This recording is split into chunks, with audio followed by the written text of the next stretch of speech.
City managers, police. It was a secret meeting. It was a secret. The reason why. No. Who cares? CM. How are you? Good. I'm cool. Are you cold? Cool.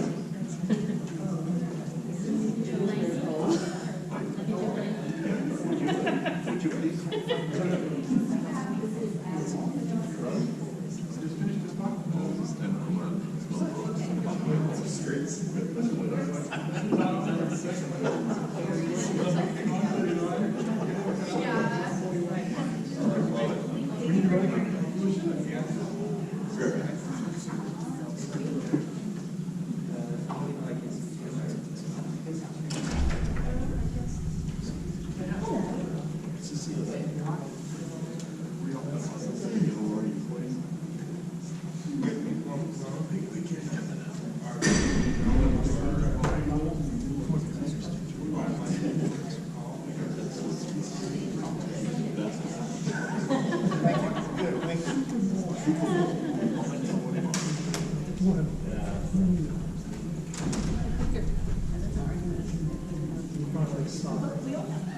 Yeah, but I'm cheering. Always have to be.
And then everybody said it. So I've got the TPI days, I've got so it's been more or less across the board. Oh, I took it from you. It's also on the, it doesn't really say anything.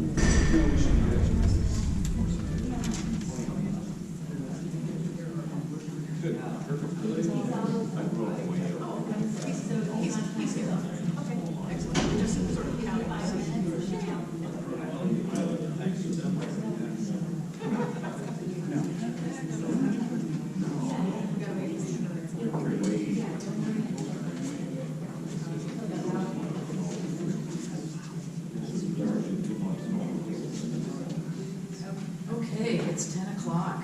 Do we know where our committee members are? I'm going to call to order the regular meeting of the FORA Reuse Authority Habitat Working Group and special meeting of the FORA Administrative Committee. This is Friday, January 31st, 2020. So that's the call to order. Are there any members of the public who would like to comment on items not on today's agenda? See no one coming forward. We'll close public comment, and before we get into the business items of today, Mr. Metz has something he would like to offer us. Indeed, I think. Well, not Eating coffee, call it coffee from the soul, perhaps, but call it laughter, hopefully. But in thinking about our moment and our rapidly dwindling time horizon, today being the end of the first of 6 months before June 30th, so we have 5 months left from today, and the importance of our mission and considering this policy deciding a policy, I thought that the clip that we'd like to show here would be an appropriate theme setting, stage setting moment. It only takes a minute and 12 seconds. Moses went to the mountain, and God spoke unto him. Moses, this is the Lord thy God, commanding you to obey my law. Do you hear me? Yes, I hear you, I hear you. Yes, man, I hear you. What? Nothing, what is it? Oh, Lord, why have you chosen me? What would you have me do for you? I shall give you my laws, and you shall take them unto the people. Yes, Lord.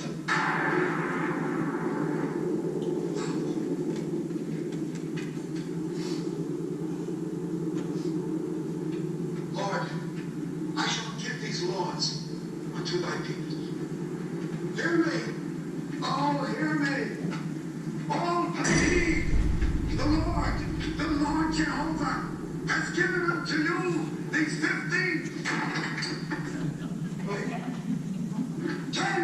10 commandments, all to obey.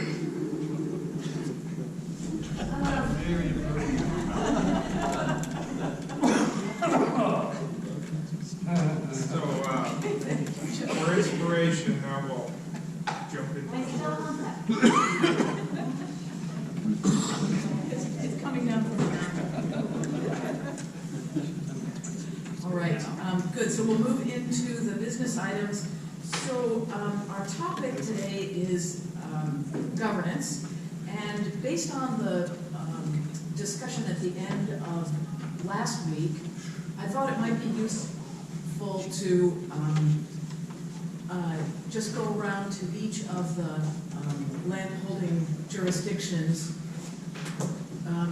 to see, sort of the initial question is, do you want to continue trying to work together as a group on the habitat issues, or do you think you can do just as well or better on your own? Because there's no use talking about governance if we're not going to keep talking. So maybe we can start over here with the City of Monterey, and if you could just let us know what your thinking is on whether you'd like to continue to try to work together on habitat, or whether you prefer to go on your own.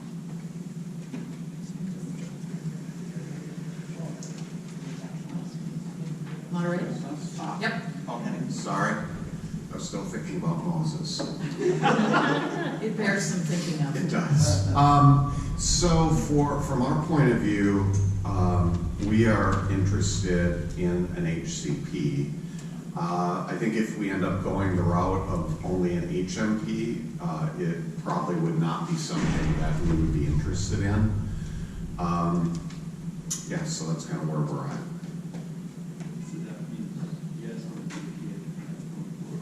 Well, yes on a JPA if it's going to be, have an HCP component, but if it's only going to be HMP, probably not for us. Thank you. I think we concur exactly the same, and feel exactly the same thing. Actually, before I speak, it'll be like, okay. Yes. That was John Gambiani Del Rose. Thank you. Who's on the phone? State name again for the residents. It's Julie Nance from Julie. Fish and Wildlife. Okay, great, that's great. Thanks, Julie. Yes, I am. And Lori Bonham. And just for clarification, the first entity to speak was the city of Monterey, not the county of Monterey. Oh, thank you. Here's the county one, right? Here comes the county.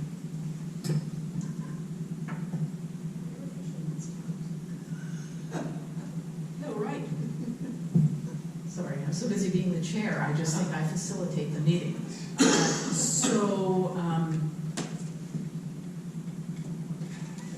So you guys can so, caucus first?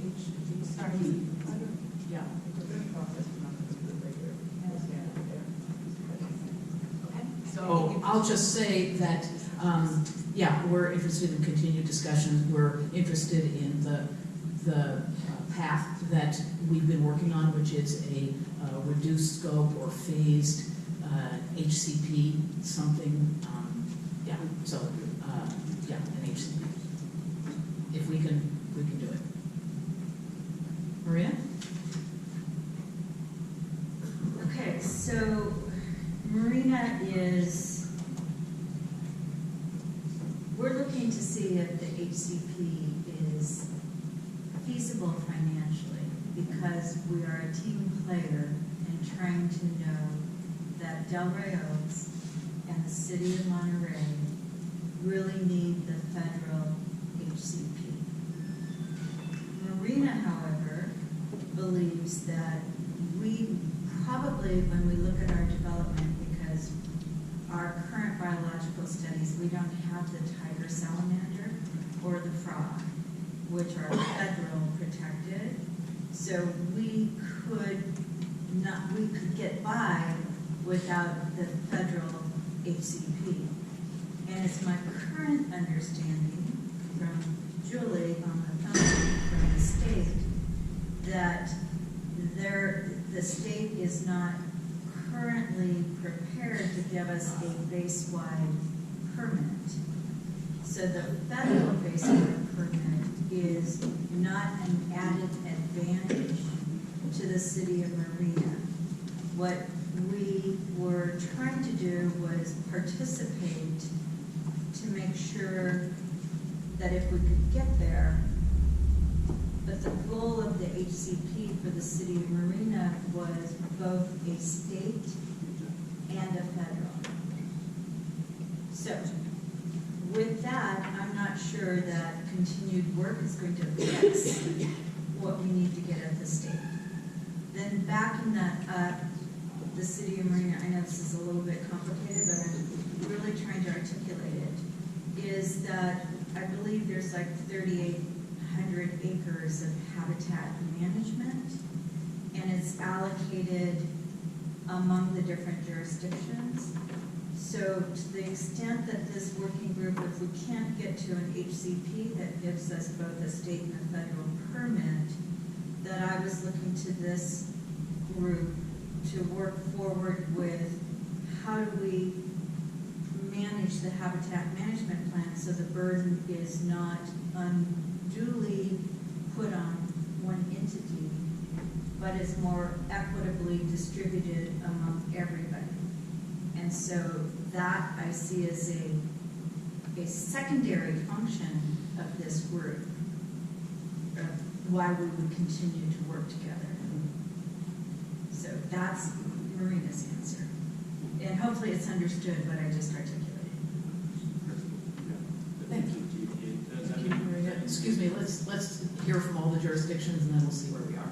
One clarifying answer, does that mean that if they want to go forward with the JPA in the, that, we heard a lot of information, but I didn't hear that actually answered. Okay, so like a JPA in the interim to continue the conversations? Yeah, right, is that?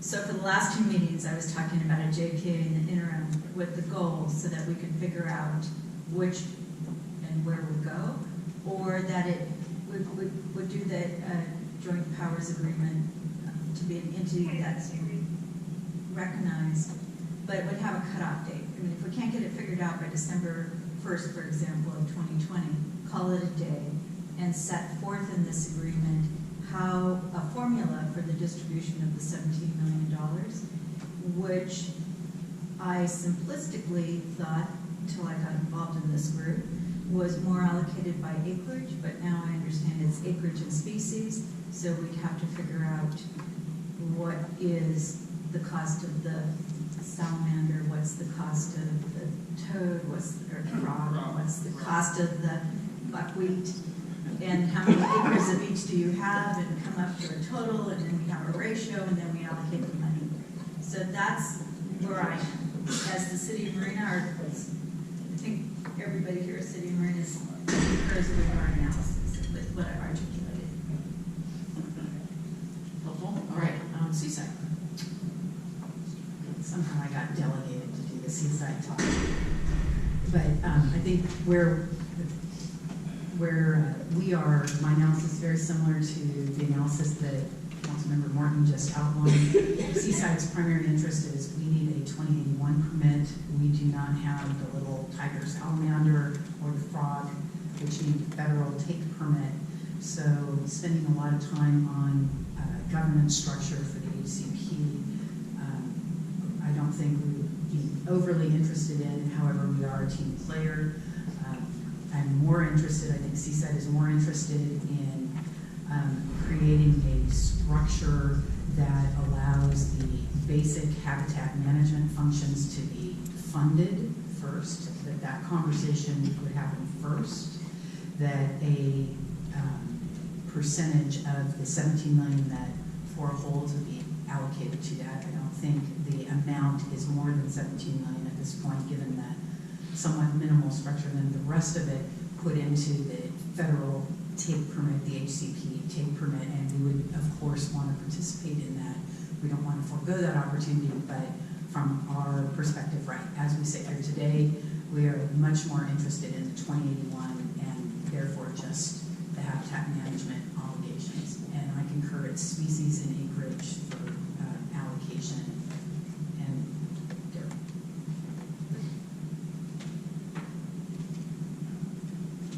Thank you. Could we hear from our partners who are not cities and or county?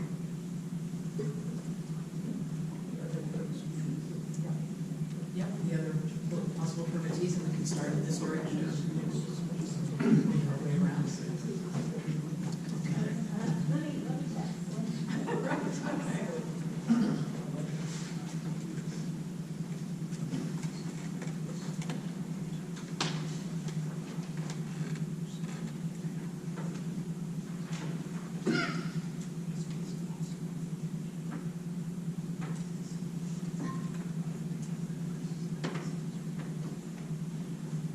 So MPC is huddling, okay? Are you ready? We are ready. Okay.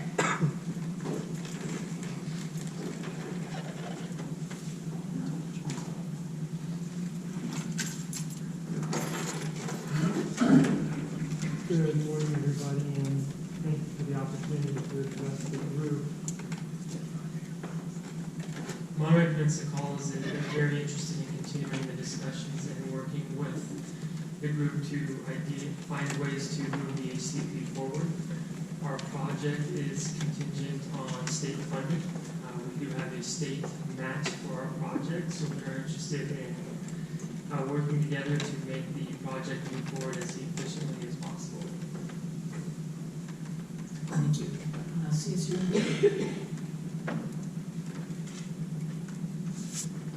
UC, Yes. continue HCP. Okay, thank you. Let's see, Marina Coast Water District. Marina Coast would prefer to see the HCP move forward as well. Thank you. State parks. We're in the same camp. We want to see the HCP move forward. Thank you. Regional Park District. Regional Park District also supports the HCP moving forward. We also support continued discussion on this, and I'd like to take this to my board and provide further detail back to this body at a later date. Thank you. And Bureau of Land Management. Okay. Great, thank you. That was helpful. Great, so that's helpful. So it sounds like it's worth continuing our conversation to see where we can get.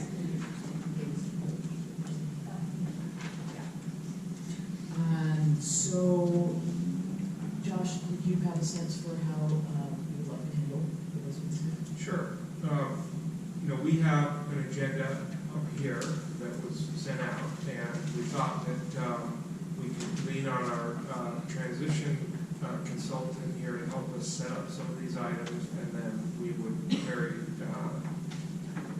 Jane and I will manage the discussion throughout. We'll just keep it fluid as best we can and move forward. So, Kendall, you got a few things you want to.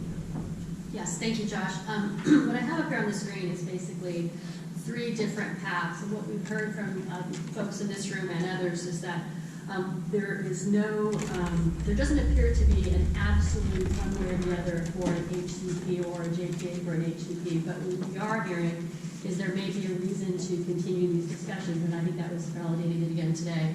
So what we're really talking about are 3 possible options that we need to consider, and in each of these paths, they have opportunities to create some sort of a group that can continue the conversation.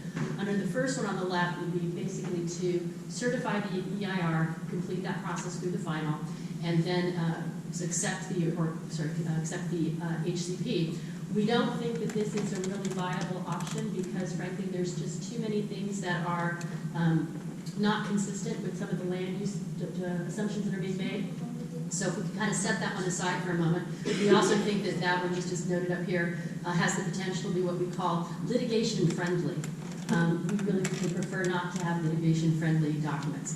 The middle option, and that's something for the group to consider, is whether or not we want to take a look at that HCP and revise it to reflect the phased approach that I believe this group discussed at the last couple of meetings.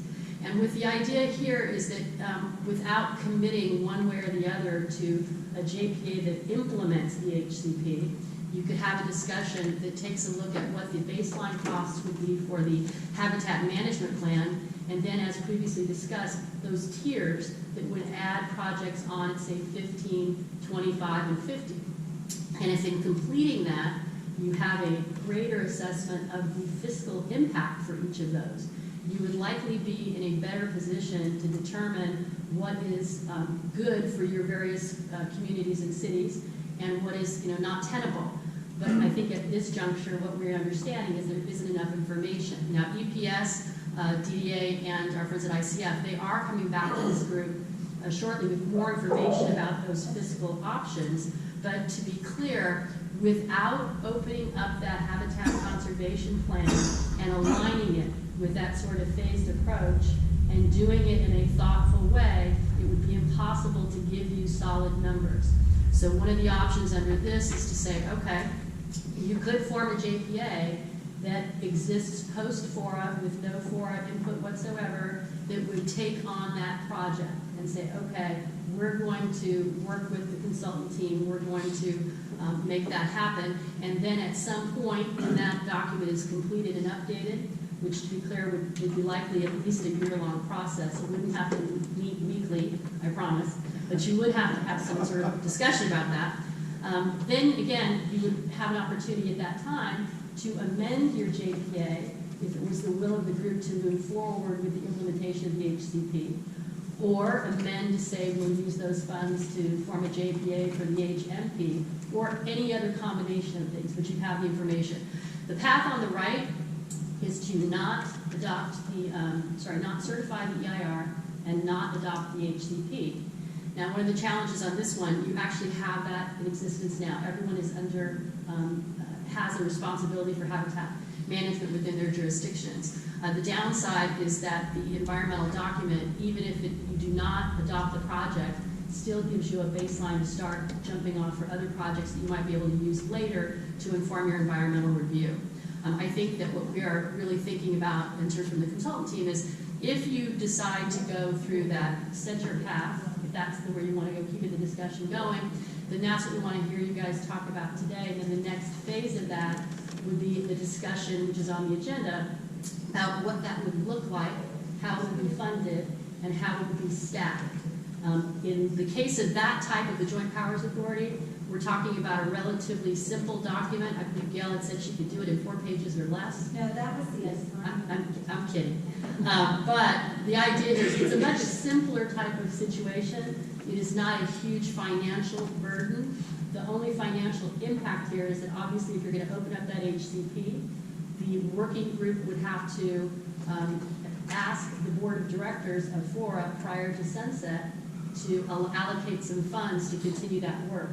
I also want to be clear, because this did come up a couple times, the 17 million that is currently set aside in CFD funds, if there was an interim JPA formed, that money would not go to the interim JPA. They could assign over a set of funds that could get the work going, right? But if the likelihood is that that 17 million or whatever is there will be put into some sort of an escrow account, so that if the JPA moves forward, then it transfers over for implementation of the HCP. If it does not move forward, then it would be as per the dissolution agreements, that it would be then distributed to all member agencies on a pro rata basis. We are looking at additional CEQA legal counsel to clarify on some of these issues, so there's still quite a bit to discuss, but I think that should set you up for the discussion moving forward this morning. So with that, I yield back to the chair. Thank you. Great. Yes, I see Director Morton and then Director. So a couple